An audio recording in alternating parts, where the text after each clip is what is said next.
ሰላም አለይኩም ወራህመቱላሂ ወበረካቱ። ውድና የተከበራችሁ ውድ ቻናሌ ቤተሰቦች እንዴት ናችሁ? እኔ ሰላም ነኝ አልሐምዱሊላህ። በያላችሁበት ያላህ ሰላም እዝነት አይለያችሁ፣ እንዲሁም አላህ ሀገራችንን ሰላም ያደርግልን እያልኩኝ ዛሬ ደግሞ ፍንጭፍቶ አቀስታን አለፍ ብሎ ወደ ከላላ መገንጠያ የሚሄድ የሁለት ጓደኛ ማቾች አስቤዛ ነው ማሳያችሁ ማለት ነው። እንግዲህ ሀባይብ እዚህ ጋር ያንደኛው አለ፣ እዚህ ጋር ደግሞ የሌላ የጓደኛዋ አለ ማለት ነው። ሁለቱም አስቤዛ ነው ያዘዙኝ። በጣም ቆንጆ ሆኖ የተዘጋጀ ሽሮና በርበሬ አላቸው። መጠኑ ይለያይ እንጂ ሁሉም እኩል አንድ አይነት ነገር አላቸው ማለት ነው። እዚህ ጋር የመጀመሪያይቱ እህታችን 58025 ብር የፈጀ አስቤዛ አላት። ከዚህ ልጀምርላችሁ። 25 ኪሎ ዘሃቡ ሩዝ ቆንጆ ሩዝ የገዛሁላት 2600 ብር ነው። 2600 ብር እዚህ ጋር ይታያችኋል ብዬ አስባለሁኝ። ቴምር አንድ ካርቶን አልኑር ነው እዚህ ጋር የገዛሁላት 2350 ብር ነው ዋጋው። 2350 ብር እዚህ ጋር እንደምታዩት አንድ ካርቶን ቴምር። ስኳር 10 ኪሎ አላት 1800 ብር ኪሎ በ180 ብር ሂሳብ ነው። ሊባ ዘይት ደግሞ 5750 ብር። በነገራችን ላይ ከዚህም ቀነስ የሚያደርግ አለ፣ እንደየስማቸው የሚቀንስና የሚጨምር አለ። ሊባ ቆንጆ ዘይት ነው 5750 ብር። እና ሀባይብ እዚህ ጋር ደግሞ ቡና በ7000 ብር 5 ኪሎ ነው የገዛሁት። ኪሎ 1400 ብር ነው። እዚህ ጋር እንደምታዩት 7000 ብር ነው የፈጀው ማለት ነው። 5 ሲባዛ በ1400 ብር። በጣም ቆንጆ የሚባል ቡና፣ በጣም ቆንጆ ማለት ነው። ማሻአላህ የሆነ ቡና ነው። 5 ኪሎ ያው ቡና እንድትወደደ ታውቃላችሁ። በጣም ኦቨር ሆኗል የቡና ማለት ነው። እና በ1400 ብር ሂሳብ 5 ኪሎ 7000 ብር ነው። እዚህ ጋር ደግሞ የበሶ ዱቄት አለ የተቆላ ጃሂዝ የሆነውን ገዝቼ ነው ያስፈጨውላት። ቅመም ተጨምሮ ጨው፣ ኮረሪማና ጦስኝ ተደርጎበት ማለት ነው። ቆንጆ ጣዕም ነው ያለው። 1500 ብር ነው የገዛሁት ኪሎ በ150 ብር ሂሳብ ማለት ነው። ይሄ 10 ኪሎ ነው። ሌላው እዚህ ጋር በጣም ቆንጆ አህም ሀጃ ማለት ነው። ቆንጆ ሆኖ የተዘጋጀ ሽሮና በርበሬ አላት። ምጥን ሽሮና በርበሬ ማለት ነው። እንግዲህ ሀባይብ 30 ኪሎ በርበሬ በ620 ብር ሂሳብ ነው የገዛሁት። 18600 ብር በርበሬው ብቻ ማለት ነው። ከዛ ቅመም ስገዛ የ25 ኪሎ ነው የገዛሁት። ለምን ለሽሮም ስለሚቀነስለት ያው የ25 ኪሎ ብዬ ብገዛ ጥሩ ቆንጆ ነው የሚሆነው ብዬ ያሰብኩትን እርጥብ፣ ደረቅ ሁሉንም አይነት ቅመም የሚበቃውን ቆንጆ ነው የተዘጋጀው። ቅመሙ 5500 ብር ነው የፈጀው እስከ እርጥቡ እስከ ደረቁ ማለት ነው። ሌላው ሽሮ ነው። ሽሮ እንደምታዩት ማሻአላ ሆኖ የተዘጋጀ ሽሮ አላት። ምን አረኩላት መሰላችሁ? በአንቺ ምርጫ ነው ያለችኝ። 15 ኪሎ ባቄላ፣ 5 ኪሎ አተር፣ 5 ኪሎ ሽምብራ አጠቃላይ 25 ኪሎ ነው። 5000 ብር ነው የገዛሁት። ኪሎ በ200 ብር ነው ሁሉም ማለት ነው። እንግዲህ የሽሮ ቅመም ደግሞ 3400 ብር። በነገራችን ላይ ደረቆቹ ቅመሞች ቢወደዱም እርጥቡ ቅመም ርካሽ ነው። ለምሳሌ ሽንኩርት፣ የአበሻ ሽንኩርት 120 ብር፣ ቀይ ነጭ ሽንኩርት 130 140 ብርም አለ። እንደየ ሽንኩርቱ ይለያያል።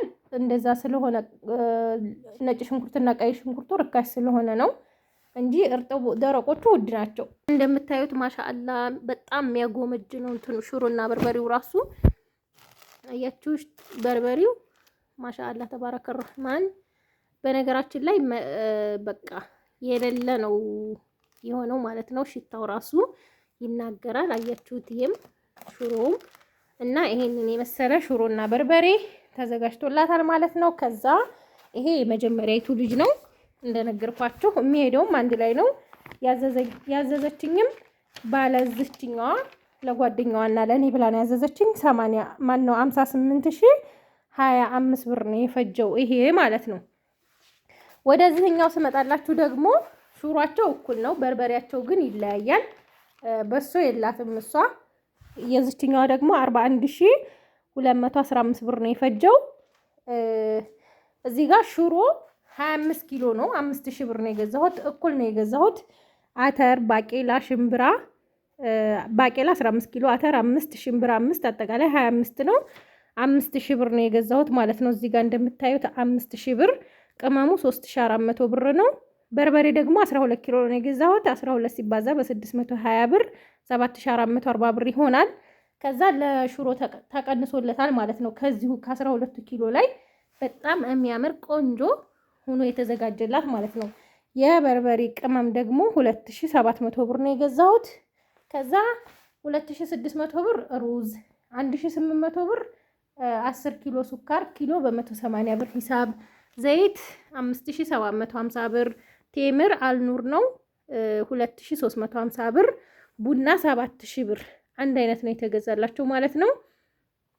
እንግዲህ ያው ረመዳን እየሸተተ ነው።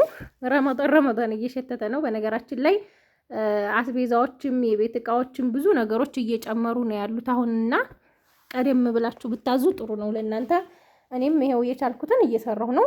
ቀንም አንድ ቪዲዮ ለቅቄላችኋለሁ። አሁን ይሄ ሁለተኛ ቪዲዮ ነው። እኔ በምችለው በአቅሜ ልክ ራሴን ራሱ እያጨናነቅኩኝ እናንተን ለማስደሰት ወላሂ ወደኋላ አልልም። ጥቅሙ ለራሴ ቢሆንም እኔ ራሴን ብቻ አላስብም። ሀቂቃ የእናንተም ትዕዛዝ መድረስ አለበት ብዬ ስለማስብ ማለት ነው።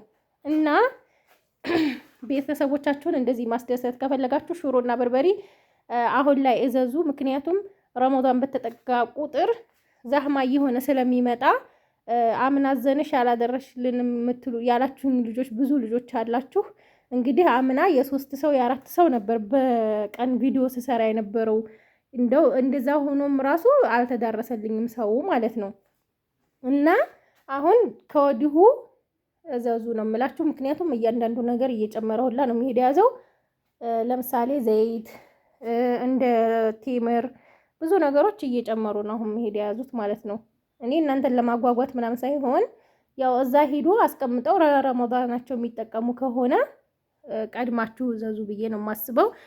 ለማዘዝ ደግሞ በዋትሳፕ ስማችሁን የሚሄድበትን ቦታ ያስቤዛችሁን ዝርዝር እያረጋችሁ ጻፉልኝ።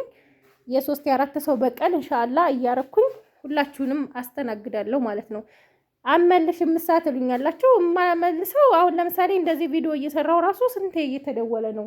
ስራ ከያስኩኝ ቀን ሙሉ ቃለ ማሟላት ስንከራተት ነው የምውለው። ወላሂ ፀሐይ አለል ብርድ ነው አለል እኔ ቀን ሙሉ ስንከራተት ነው የምውለው። ስለዚህ ማታ ቀን ብደውሉልኝ አላነሳም። ምክንያቱም የሰው እቃ ስገዛ ይሄ ይሁንልሽ ወይ ይሄኛው የለም ይሄኛው ይሻላል ወይ ይሄኛው እንደዚህ ነው ያን ሁሉ እየተመካከርኩ ነው እኔ ከእቃ ከሚገዛላቸውና ያዘዙኝን እቃ ካላገኘሁት ሌላ ቦታ ስፈልግ እዛ ስፈልግ ብቻ ይመሻል እላችኋለሁኝ። ቀኑ ደግሞ አጭር ነው። አሁን ማታ ነው እንግዲህ የእንቅልፍ ሰዓቴን ትቼ ማታ ነው የእናንተን ቴክስት የምመልሰው። እቃ ሲገዛላችሁ ስታስጥፉኝ ምን ያህል ጊዜ እንደሚፈጅ አንድ ሰው እቃ ትገምቱታላችሁ፣ ታዩታላችሁ። የገዛውላችሁ ታውቃላችሁ፣ ምንም ጥያቄ የለውም። የአንድ ሰው እቃ ለመጻፍ ዝርዝሩን ይሄ ቢሆን ይሄ ይሆናል፣ ይሄኛው ነው የሚሻለው፣ ያኛው ነው የሚሻለው እየተወያየን ስለምጽፍ ታውቃላችሁ እናንተ ማለት ነው። እና ለዛ ነው ቶሎ ማልመልስላችሁ።